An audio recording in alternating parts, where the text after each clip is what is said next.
Hi everyone, welcome to the Prominent Academy. बच्चे, आज हम करने वाले हैं हमारी क्लास 12th की केमिस्ट्री की सेकंड क्लास को। अगर आपको ध्यान से हो, लास्ट क्लास में मैंने ये बताया था कि आप मेरे साथ चलोगे तो हम सारी केमिस्ट्री एक बार में कंप्लीट कर देंगे। एनसीईआरटी के एक एक कंसेप्ट को, न्यूमेरिकल को अच्छे से करते हुए चलेंगे। इसके बाहर आपको कुछ भी पढ़ने की जरूरत नहीं है। तो सबसे पहले ये मैंने लास्ट क्लास में करवाया था, मोल कंसेप्ट को अच्छे से समझाया था। इसमें बस एक टॉपिक रह गया था हमारा नॉर्मेलिटी का। आज हम उससे ही शुरू करने वाले हैं। बच्चे, नॉर्मेलिटी का मतलब क्या है कि मेरे जो सल्यूट ग्राम इक्विवेलेंट कितने पड़े हैं एक सोल्यूशन में इन लीटर्स में। तो अब ग्राम इक्विवेलेंट मैम क्या होता है? ग्राम इक्विवेलेंट होता है given mass of the solute upon the equivalent mass of the solute. Ma'am ये क्या आप बोल रहे हो? समझ नहीं आ रहा, एग्जांपल के साथ समझाओ फिर पता लगेगा। अगर बच्चे मैं देखूं, यहाँ पे मेरे पास एग्जांपल दिए, इन्होंने कहा है, कहते हैं आप नॉर्मेलिटी फाइंड करो हाइड्रेटेड ऑक्सैलिक एसिड की। हाइड्रेटेड ऑक्सैलिक एसिड कितना डाला हुआ है? यहाँ पे इन्होंने 31.5 ग्राम्स डाला हुआ है। मतलब कि हमारे पास यहाँ पे मैंने कहा था ग्राम इक्विवेलेंट क्या होता है? Given mass. तो गिवन मास तो हमें दिया हुआ है 31.5। इक्विवेलेंट मास क्या होता है मैम?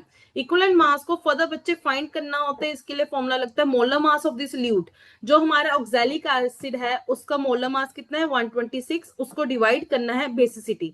बेसिसिटी क्या होता है? OH आइंस देखने होते हैं। अगर यहाँ पे मैं ले रही हूँ हमारे पास H2C2O4, तो यहाँ पे मेरे H के साथ कितने आइंस लगे हुए हैं? 2। तो इसकी बेसिसिटी क्या होगी बच्चे? 2। तो आप बेसिकली मोलर मास को जब बेसिसिटी के साथ डिवाइड करोगे तो आपके पास आ जाएगा इक्विवेलेंट मास, जो कि आया 63। अब यही इक्विवेलेंट मास जब आप यहाँ पे भर दोगे, अपने गिवन मास के साथ डिवाइड कर दोगे, तो आपके पास पता लग जाएंगे उसके नंबर ऑफ ग्राम इक्विवेलेंट कितने आए हैं। वही अब उन्होंने पूछा नॉर्मेलिटी कितनी है। अब हमें ये भी बताया कि वो कितने लीटर सोल्यूशन एमएल में भेजा हुआ है। एमएल को फिर लीटर में कन्वर्ट करने और डिवाइड बाय 1000 करते होते हैं। तो बच्चे क्या आ जाएगा यहाँ पे? 1.250। यही चीज इन्होंने ली है। ऊपर हमारे पास ग्राम इक्विवेलेंट जो वेट है वो भी आ गया था हमारे सोल्यूट्स का, और जो वॉल्यूम है सोल्यूशन का वो लीटर में भी हमने निकाले। इनको डिवाइड कर दिया, हमें पता लग गया इसकी आंसर की नॉर्मेलिटी कितनी है। अब बात आई, कई क्वेश्चंस में ना आप देखोगे डेंसिटी लिखा होता है। वो डेंसिटी ना बच्चे मोस्टली क्या होता है? सोल्यूशन का दिया होता है। डेंसिटी आगे किसके इक्वल होता है? Mass upon volume. मतलब वो मास भी हमें सोल्यूशन का ही देखना पड़ेगा और वॉल्यूम की। मोस्टली क्या होता है कि आपको वॉल्यूम दिया होता है, डेंसिटी दिया होता है, आपसे मास आपने ढूंढना होता है। तो आपने क्या करना है? सिंपली ये वाला फॉर्मूला लगा दो। इसी को मैंने वॉल्यूम को इस साइड उठा के ले आई, जिससे मेरे ये फॉर्मूला बन गया। इससे आप क्या क्या फाइंड कर सकते हो? मोलैरिटी, मोलैलिटी और कंसंट्रेशन टर्म्स आप फाइंड कर सकते हो। एक ना कुछ क्वेश्चन में सोल्युबिलिटी भी लिखा होता है। सोल्युबिलिटी जहां पे लिखा है वहां पे ना ऐसे लिखा होता है, सोल्युबिलिटी इज 0.5। या तो कैपिटल एम लिख देंगे या फिर स्मॉल एम। अगर कैपिटल एम लिखा है तो मतलब वो मोलैरिटी की बात कर रहे हैं। मोलैरिटी का मतलब क्या है कि इतने 0.5 ग्राम मोल सल्यूट के हमारे 1 लीटर सोल्यूशन में पड़े हैं। अगर स्मॉल एम लिखा है तो इसका मतलब क्या हुआ कि इतने मोल्स जो है मेरे 1 kg सोल्यूशन में पड़े हैं। बस ये डिफरेंस होता है जिससे आप कोई भी क्वेश्चन कर सकते हो। इसमें भी सेम कि 100 के साथ यहाँ पे सॉल्व करोगे और आपके पास मास आ जाएगा सल्यूट का। बच्चे, इसको नीचे इन्होंने क्विक फॉर्मूलाज में भी दिया हुआ बच्चा। अब बात आई इसकी, ये हमने सारे एक एक क्वेश्चन पिछली क्लास में करके देखे थे। आप इसका स्क्रीनशॉट ले सकते हैं। और आज का टॉपिक है सोल्युबिलिटी। सोल्युबिलिटी क्या होता है? एक सब्सटेंस कितनी मैक्सिमम अमाउंट में हमारे पास जो स्पेसिफिक अमाउंट है सॉल्वेंट की उसमें डिसॉल्व हो सके एट स्पेसिफिक टेम्परेचर, वो उसकी क्या होती है बच्चे? सोल्युबिलिटी। ये किस किस चीज पे डिपेंड करते हैं कि हमारे पास जो सोल्यूट है वो किस नेचर का है? वो सॉल्ट है, शुगर है, हमारे पास सॉइल है, क्या है? सॉल्वेंट किस टाइप का? अल्कोहल है, वाटर है, क्या चीज है? और टेम्परेचर कितना है, प्रेशर कितना है, इन चीजों पे ये चीज डिपेंड करती है। और सॉल्युबिलिटी जो है वो किसकी होती है? Like dissolve in like. मतलब अगर पोलर सोल्यूट है तो वो पोलर सॉल्वेंट में ही डिसॉल्व होगा, और नॉन पोलर सोल्यूट जो है वो नॉन पोलर में ही डिसॉल्व होगा। अब इसमें हम आज पढ़ने वाले हैं, एक तो हम पढ़ेंगे कि जो हमारे सॉलिड्स हैं, एक तो हम पढ़ेंगे कि हमारे सॉलिड्स को हम लिक्विड में डालेंगे, एक हम गैस को लिक्विड में डालेंगे।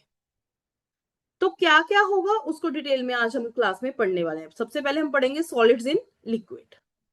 तो इसमें इन्होंने कहा, कहते हैं हर टाइप का जो सॉलिड है वो लिक्विड में डिसॉल्व हो ये जरूरी नहीं है। जैसे अगर मैं सोडियम क्लोराइड की, नमक की और चीनी की बात करूं, ये वाटर में रेडली डिसॉल्व होते हैं।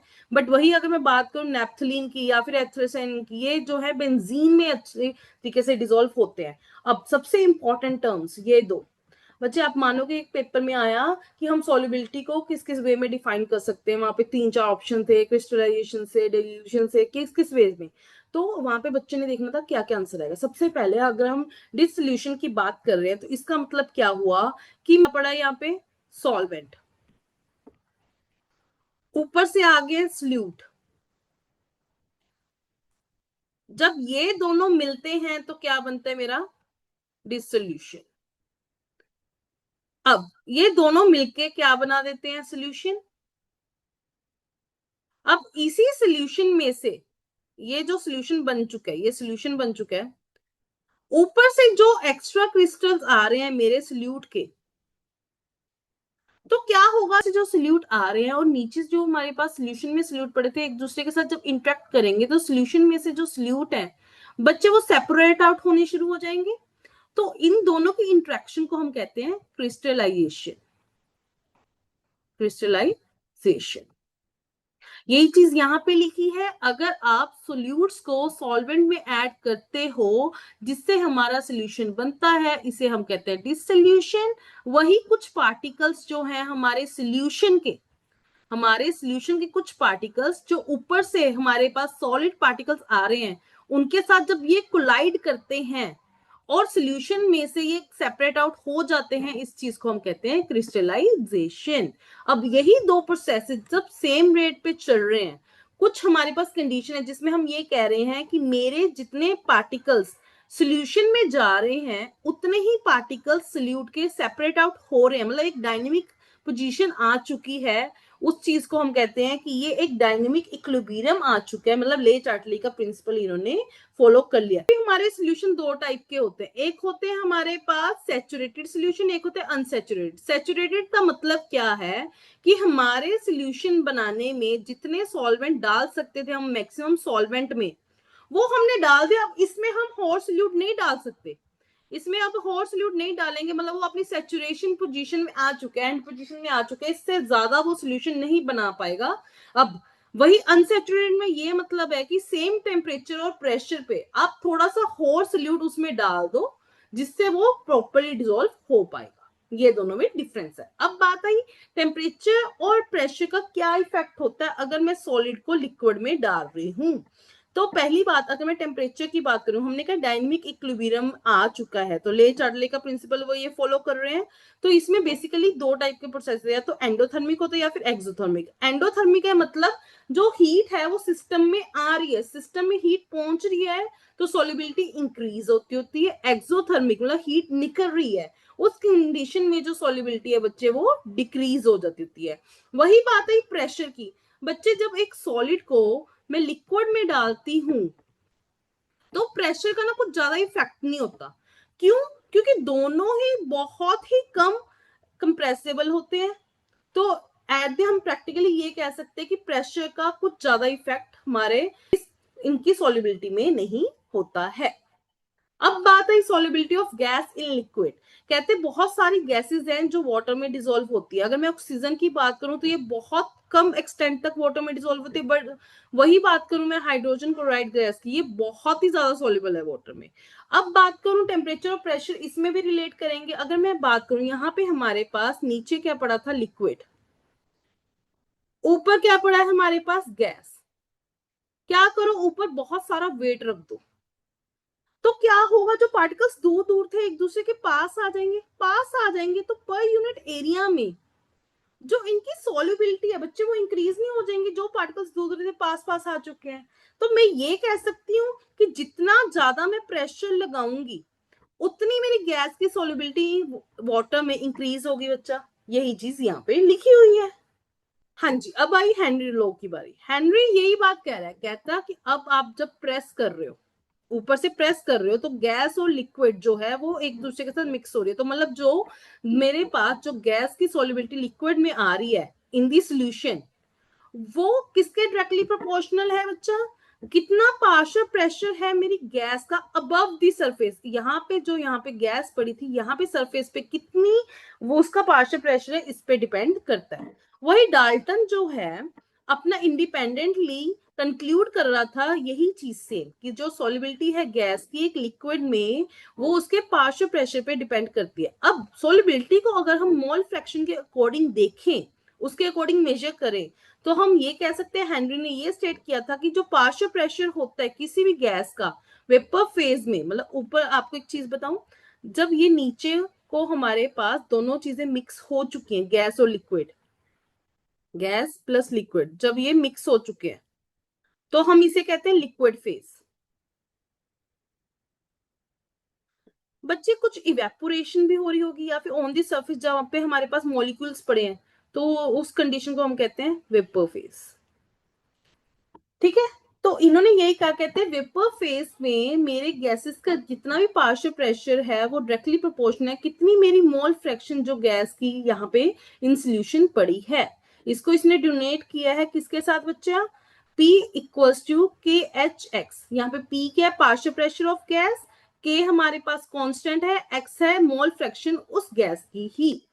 अब यहाँ पे हमारे पास के एच जो वैल्यू की है, इन्होंने कहा, कहते के एच जितना बड़ा होगा सॉल्युबिलिटी उतनी ही कम होगी, और टेम्परेचर भी इसके साथ, के साथ टेम्परेचर डायरेक्टली प्रोपोर्शनल है, बस इसके साथ इनवर्सली प्रोपोर्शनल है।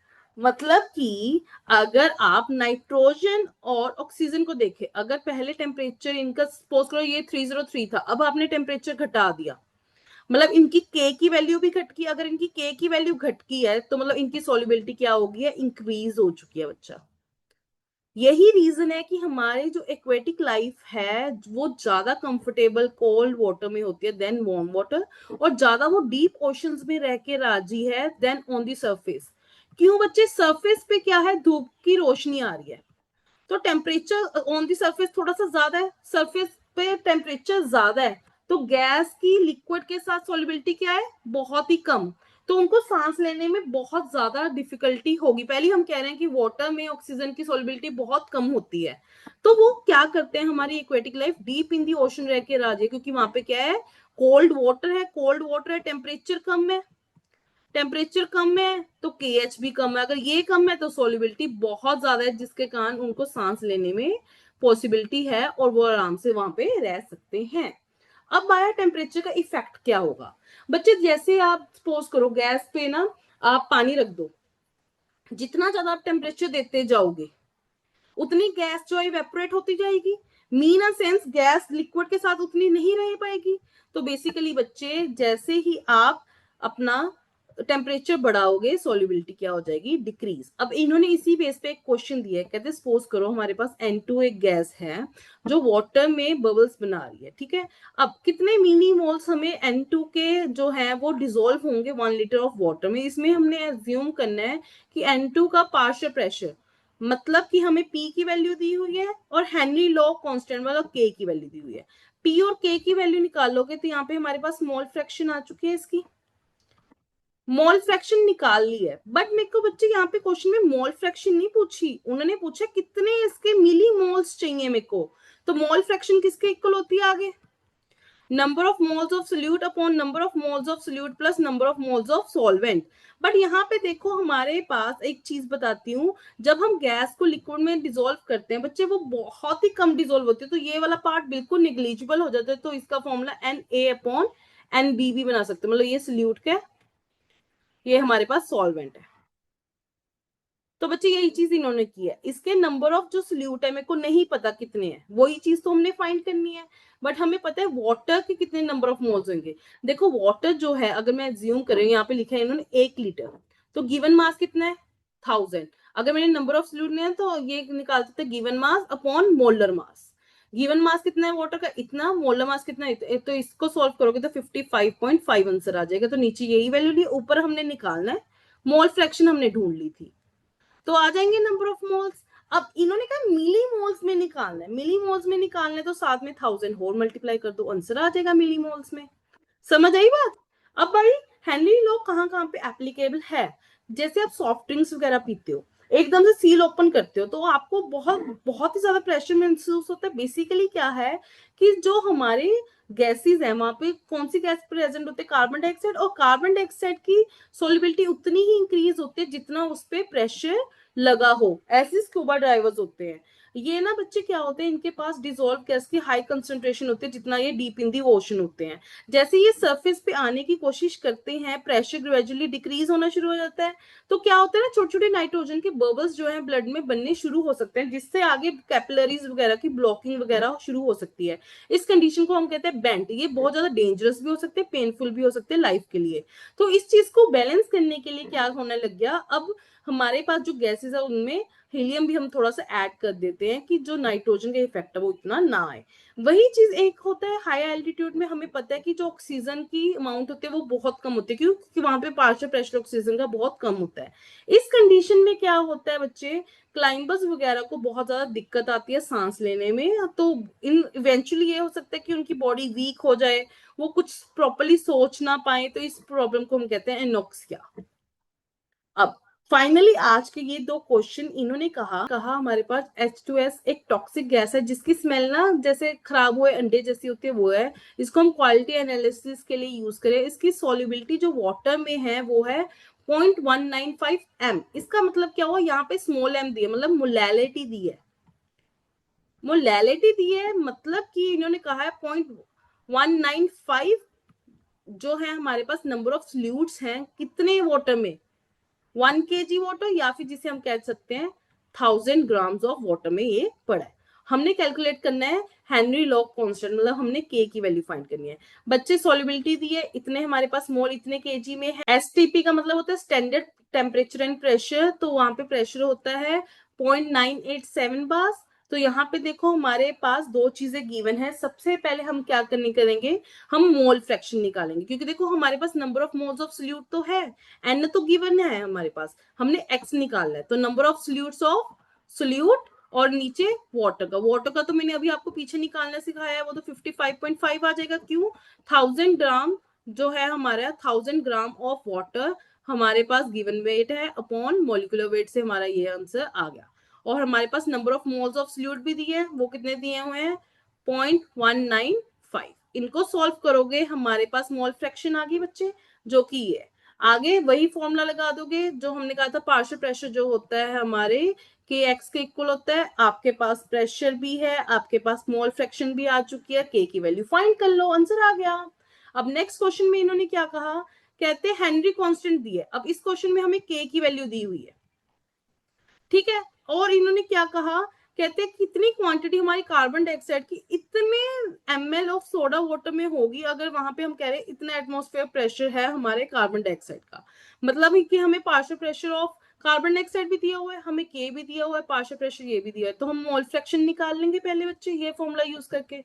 जब हमारे पास मोल फ्रैक्शन आ गई है, अब यहाँ पे ये नहीं पूछा कि मोल फ्रैक्शन कितनी है, हमसे तो ये पूछे कितनी क्वांटिटी हम जो है कार्बन डाइऑक्साइड की उसमें डाल सकते हैं। तो बच्चे मोल फ्रैक्शन से मैं पहले तो नंबर ऑफ मोल्स फाइंड करूंगी।